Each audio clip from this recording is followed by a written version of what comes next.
जय हिंद फ्रेंड्स। मौलिक अधिकारों के अंतर्गत आज हम पांचवा जो मौलिक अधिकार है उसको समझेंगे। देखो, जो पांचवा मौलिक अधिकार है वो है संस्कृति एवं शिक्षा का अधिकार, जिसके अंतर्गत दो अनुच्छेद दिए हुए हैं। अनुच्छेद 29 है और अनुच्छेद 30 है। तो एक एक करके दोनों अनुच्छेदों को समझते हैं। देखो, जो अनुच्छेद 29 है उसमें कहा गया है अल्पसंख्यकों के हितों का संरक्षण। इसमें दो चीज़ें दी हुई हैं। नंबर एक क्या दिया हुआ है, देखो, भारत के किसी भाग में रहने वाले नागरिकों के किसी अनुभाग को अपनी बोली, भाषा, लिपि, संस्कृति को सुरक्षित रखने का अधिकार है। अनुच्छेद 29 में कहा गया है कि भारत के किसी भी भाग में, चाहे दक्षिण भारत में रहता हो, चाहे उत्तर भारत में रहता हो, चाहे पूर्वोत्तर भारत में रहता हो, उसको अपनी बोली, अपनी भाषा और अपनी संस्कृति को बनाए रखने का अधिकार है। जैसे दक्षिण भारत में है, लोग लुंगी पहनते हैं, वहाँ की वह वेशभूषा है।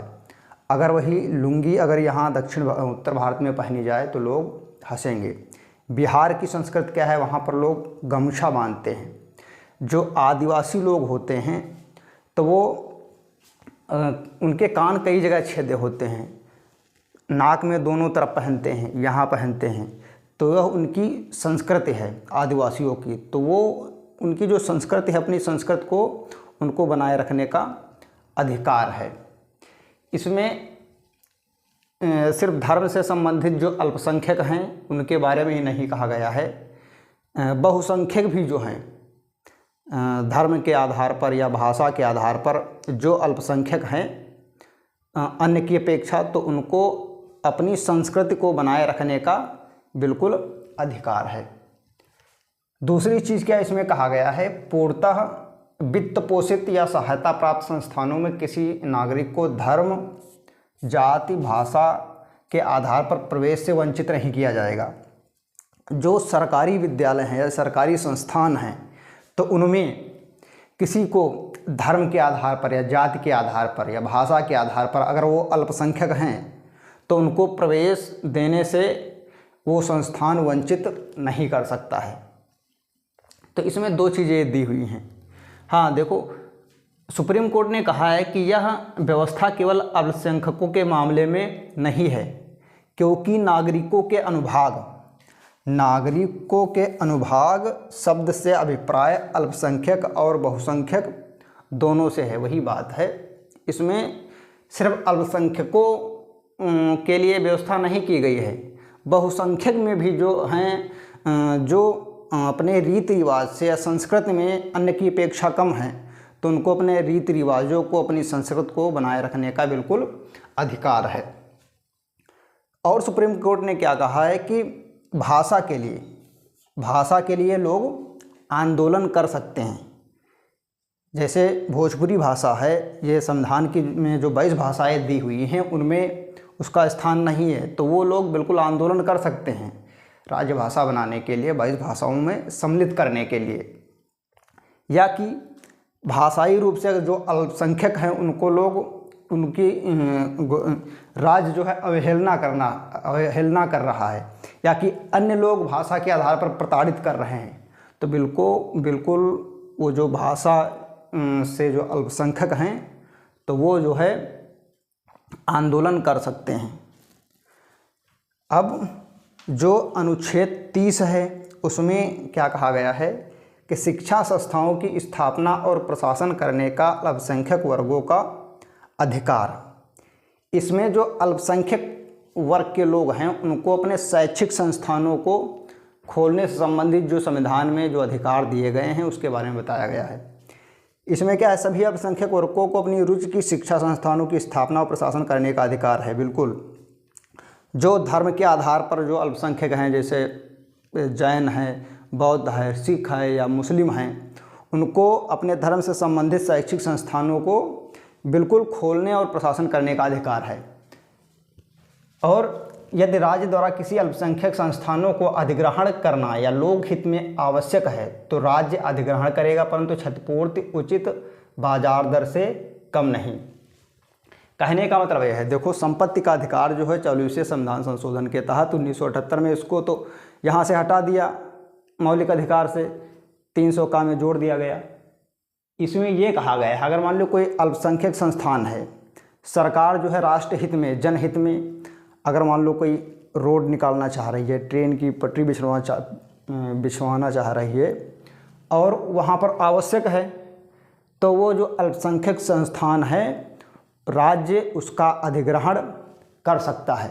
हाँ, जब राज्य अधिग्रहण करेगा तो उस ज़मीन का जितना मुआवजा है या वो संस्थान की जितनी कीमत है, बाजार दर जितनी है, तो उचित मुआवजा सरकार उस अल्पसंख्यक संस्थान के मालिक को देगा। इसमें बस यही बात कही गई है, उचित बाजार दर से जो क्षतिपूर्ति जो है गवर्नमेंट जो है उचित क्षतिपूर्ति जो है उस संस्थान के मालिक को देगा।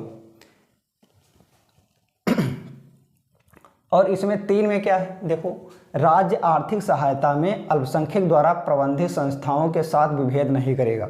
हाँ, अगर मान लो राज्य विद्यालयों को, भारत के विद्यालयों को 10-10 लाख रुपए दे रही है, तो सरकार ये नहीं करेगी कि अगर कोई मान लो मदरसा खुला है या बौद्ध धर्म से संबंधित है या जैन धर्म से संबंधित विद्यालय खुले हैं तो विभेद करेगा उनके साथ, तो सरकार विभेद नहीं कर सकती है।